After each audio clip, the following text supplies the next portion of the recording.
Okay, hello. What is going on out there? This is the Otherppl Show. I'm Brad Listi, here in Los Angeles, California. How is everybody? Happy holidays.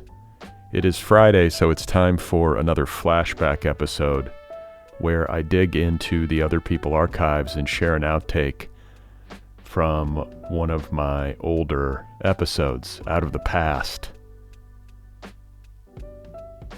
Don't forget to subscribe to this show wherever you listen. You can also subscribe on YouTube. Follow the Otherppl podcast on social media, TikTok, Instagram, Twitter, and Blue Sky. So today I'm going to be going back several years to August 31st, 2014, episode 308, my conversation with poet Michael Earl Craig. Michael Earl Craig is originally from Dayton, Ohio, and he is the author of several acclaimed poetry collections, most recently a book called Iggy Horse, which was published by Wave Books just this past spring. His other collections include Woods and Clouds Interchangeable, Talkativeness, Thin Kimono, Yes Master, Can You Relax in My House, and a chapbook called Jombang Jet. Michael Earl Craig lives in the Shields Valley near Livingston, Montana, where he runs a full-time farrier practice. From 2015 through 2017, he was the Poet Laureate of the state of Montana. An outtake from episode 308, my conversation with Michael Earl Craig, is coming up momentarily. So a quick reminder before we get rolling that I do an email newsletter each week. You can subscribe to that for free over at bradlisti.substack.com. The newsletter lives online at Substack. It goes out once a week. It's pretty simple. I let you know about the latest episodes of this podcast. I also share a list of links to things that I've been reading and finding interesting. So if that sounds good, if you want to hear from me in your inbox each week, just head on over to bradlisti.substack.com and subscribe. Likewise, there is an Otherppl Patreon community. It would be great if you join that. Help keep this show going into the future over at patreon.com/otherpplpod. You can get merchandise, t-shirt, tote bag, coffee mug.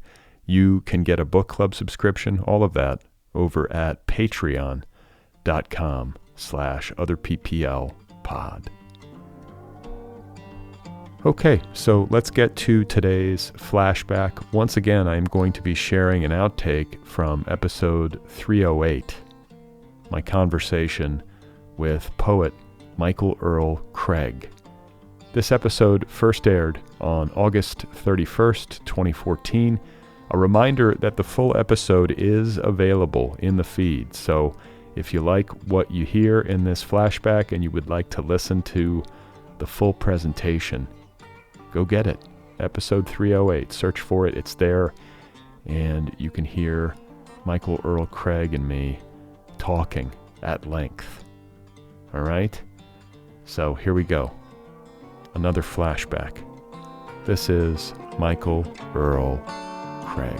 And I see just about really no houses. It's very rolling hills, mountains in the distance, and I'm in my living room. Okay, so I guess I kind of want to start with your biography because to me, there's something sort of mythical about you in my personal internet life. I think there are people out there in the literary world who read you online or who read your books and then read your bio who are thinking like, what's he up to up in Montana? Because I remember when we published you on the Nervous Breakdown years ago. I read your poem. I was immediately struck by it. I was like, this is really great. And then I looked at the bio, and it's like, he's a certified journeyman farrier who shoes horses for a living up in Montana. And I'm like, that's not what I usually read. Usually it's like, they got their MFA here and here. They teach here. How did you get into shoeing horses? Well, let's see, all through my 20s, when I was in undergrad, which was in Missoula, Montana, and also graduate school, I would spend my summers working in the mountains or, for outfitters and guest ranches, things like that, guiding rides, packing game out of the mountains during hunting camps sometimes, things like that. And I got exposed to shoeing just enough for emergencies and to kind of help the whoever I was working for periodically. But in 1997, I was still in graduate school at UMass, and I had a summer break, and I decided I'd ride a horse across the state of Montana. So I came out here and did that. I had a couple months to ride as far as I could, and I did ride for 2 months. And on that trip, I met, and this will happen to you if you are going 3 miles an hour across a very large state on a horse, you will meet other horse people, and among them veterinarians and farriers. And I'd never thought about that being a career, becoming a farrier, but I met probably 7 or 8 different professional horseshoers, and I only had 1 more year at UMass, so I went back and finished up that last year, and I had really been wondering what the hell I was going to do when I finished that program. And I had just been exposed that summer before to all these professional farriers, and I thought, what the heck, I'll give this a try. So and you were educated like in studying literature and poetry? Yes, but yeah, my undergraduate work was in Missoula at the University of Montana, and that was the English department. My major was English Lit, but I also fulfilled all of the creative writing, just not accidentally, but just in addition. I took creative writing poetry classes and fiction that whole time, and then my for graduate school I went in 1995 to UMass and outside of right in Amherst. Okay, and did you zero in on poetry for your MFA, or was it still fiction poetry hybrid? Yeah, it was pure, straight. All of it was poetry, and really, that's what I did as an undergrad. I started out in the very beginning, interested in fiction and also essay writing, but my teachers kind of quickly pointed out that I wasn't writing. I didn't know how to tell a story the way I didn't have. I wasn't writing fiction. You're writing something more like poetry, and so pretty early on, my fiction writers pointed me down the hall, to the poetry department. So that most of my undergrad was poetry as well. Okay, but I mean, like in terms of finding your voice and figuring out that you were a poet, like were there poets that like sparked you and you said, okay, this is what I want to do, or this is they're kind of doing something similar to what I'm trying to do. Or was it teachers that we did? Did the teachers who told you, you're good at this, this is what you're doing, was that the big influence? Well, that was just Yeah, it's a good question. That was. I didn't take it. I wasn't offended. I understood what they meant. I would work all week or for however much time on my story, and bring it in, and it would be a page and a half, and other people would have 15 pages. And so I think in what it was that they were noticing is everything was condensed and lots of things were stripped out and the story jumped. I just remember this one teacher saying, this page and a half really moves. It doesn't move like fiction. This isn't a successful story. I do, but it's funny because the first book of poetry that I ever remember buying was, therefore, Raymond Carver's Aquamarine. Okay. And that's because I had been reading all of his stories, and I loved him, and and then I was told, you're kind of writing poetry. So I looked around to see what some of these fiction writers, he comes to mind at the top of that list, who were also writing poetry. So I remember just poring over Aquamarine and loving. He basically would in 18, 20, 30 lines, he would do everything for me that he did in some of his 4 or 5 page stories. That's interesting. So compression is big. I mean, obviously with poetry, you're always trying to, maximize impact word for word. But, with you in terms of narrative in particular, narrative poems, even those that jump around and aren't necessarily linear, were you thinking explicitly compression, or was this just something that intuitively you were doing? No, not thinking at all. That's the thing. I wasn't thinking about compression, and just like I don't think about narrative drive at all, but people are not quite often they'll point out that I do that a lot in my poetry. I'm not saying it's not there. I see that it is there, but yeah, I was just sort of driven or moved toward that. My favorite things in those Raymond Carver stories would be those kind of weird details that just were dangling, and then he would move on, and not. I'm not saying he's the only writer that I ever read that did that, but I just remember the stripped down quality of the stories was even more stripped down when I started to look at his poems. And then from there, I just kind of moved into, all kinds of different poets. But he was probably one of the very first books, or that book was, that I ever got. Okay, so, and then in terms of, your education, coming out of high school, first of all, where are you from?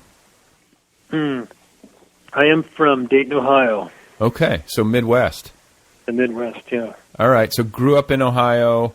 And literary leanings as a child? No, none. Not at all. And my parents, we weren't real at all book people. I mean, they didn't listen to music or read books or talk about books at all. And so it's sort of strange. I don't really know what happened, but people often wonder that. My parents are both still alive, and everybody gets along. We hang out all the time. I just was with them about a week ago, and so I say that with all, without any. It's not like I'm, but yeah, there was not a literary household at all. Siblings. I have an older sister and a younger brother. Okay, and so, but and then in high school, you weren't on the school paper or writing funny skits for your friends or something? I excelled. I always did well in my English classes, and I could blow off all my classes, which I did in high school, but still get easy A's in the English classes, whereas I would blow off math and everything else and get a D or an F. But yeah, so I wasn't writing for the paper, but I or anything like that. But I definitely got into the writing assignments that English teachers would have us do. Okay, and then were they encouraging? Were they you can do this, or?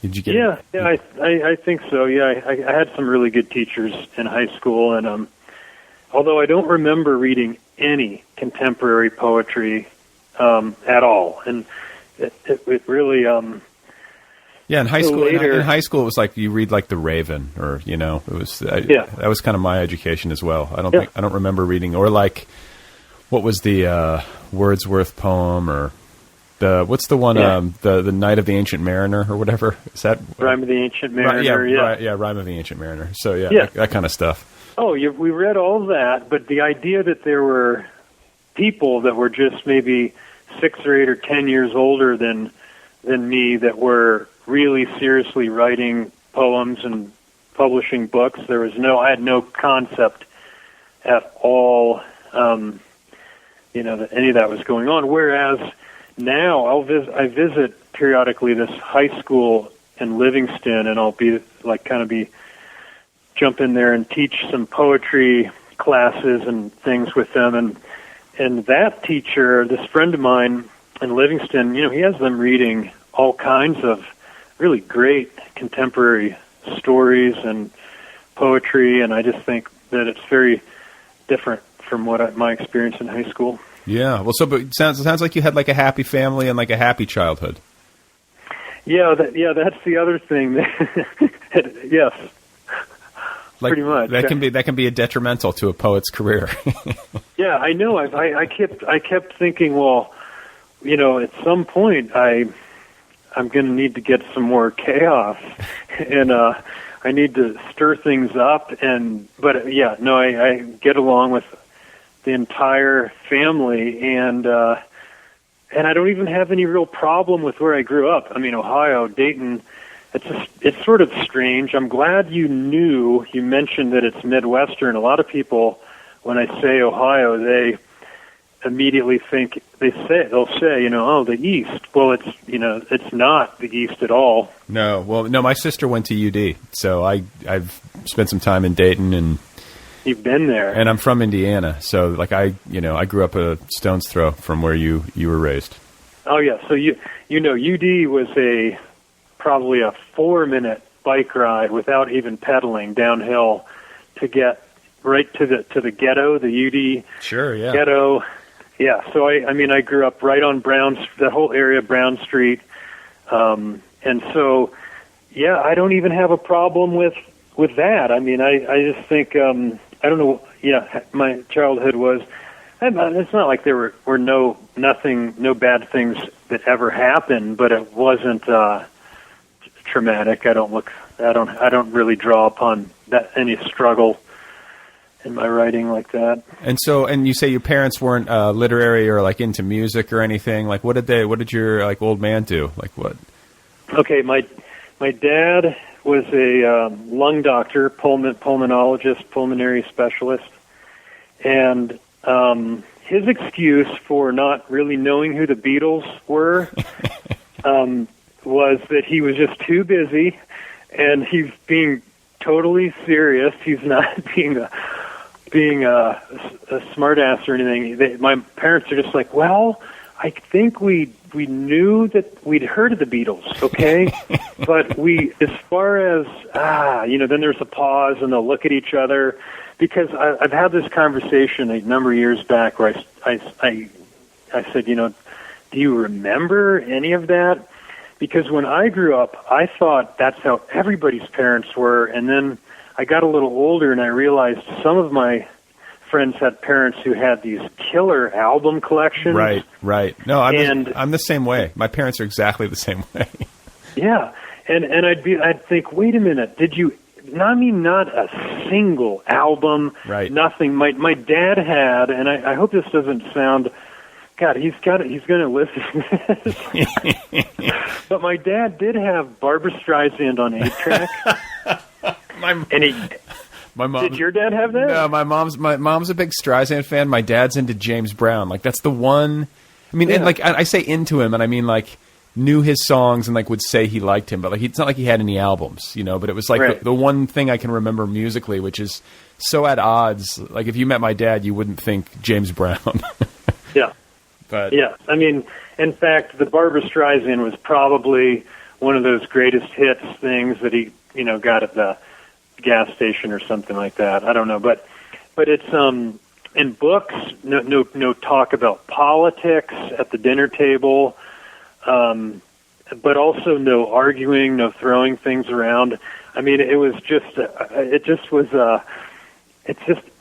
didn't occur to me that it was an unusual or household, and maybe it's not that unusual until I developed friends and then heard their stories, and I'd think, wow, that's quite different. Well, but the thing is, though, because I don't know where your folks are from originally, but my parents are from the South, and they came of age in the '60s, and went to college in the '60s and the early, I guess, it would have been the 1960s, and But they were down at LSU in Louisiana, and like that part of the country didn't get the same 60s that the coasts got, And so I think that the popular culture that emerged out of that time and that really disseminated in the later years and into the 70s, we then ingested that in our childhoods, and it's just assumed that like back in those days, everybody was on that same page, but it really wasn't the case.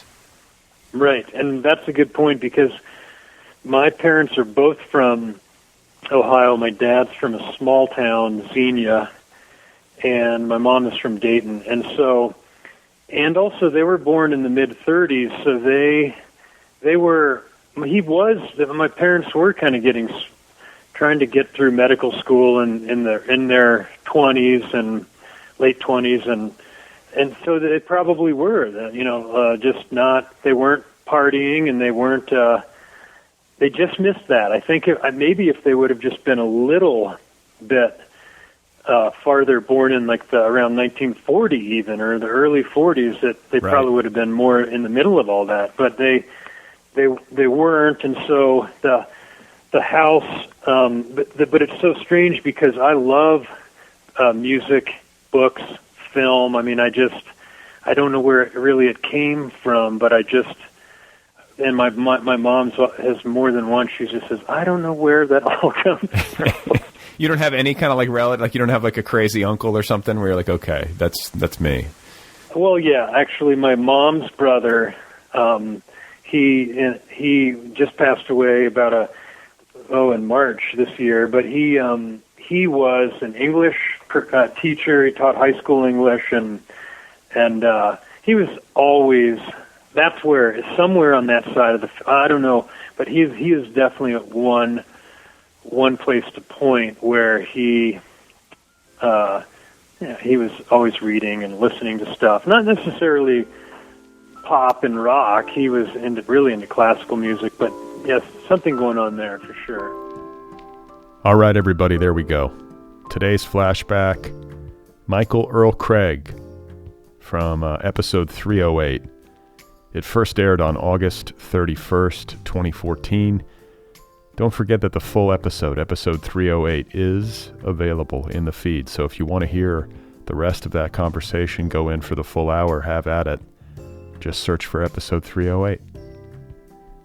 Michael Earl Craig does not, to the best of my knowledge, maintain a personal internet presence, though there is information and poems and there's stuff you can read about him online. His latest collection, once again, is called Iggy Horse, available from Wave Books. Don't forget to subscribe to this show wherever you listen. You can also subscribe on YouTube. Follow the Otherppl podcast on social media, TikTok, Instagram, Twitter, and Blue Sky. Subscribe to my weekly email newsletter. It's free. You can do that at bradlisti.substack.com. It's a great way to keep up with the show and keep up with what I'm reading and finding interesting. If you would like to join the Otherppl Patreon community, that would be ideal. Just go over to patreon.com/otherpplpod. It's the thing to do if you listen to this show on a regular basis, if you really love it, if you get something from it. Show some support this holiday season. Patreon.com/otherpplpod. If you have a couple of minutes and you want to help me out a little bit, please give this show a rating wherever you listen. So Apple Podcasts, Spotify, wherever you listen. Rate the show, review the show. It helps the show in the rankings and the algorithm. It helps it find new listeners. If you want to get an Otherppl t-shirt, you can do that at the show's official website, otherppl.com. And last but not least, if you want to get my latest book, it is a novel called Be Brief and Tell Them Everything, available now in trade paperback, ebook, and audiobook editions. I narrate the audiobook. So it's a book. It's mine. You can read it if you want to. It's called Be Brief and Tell Them Everything.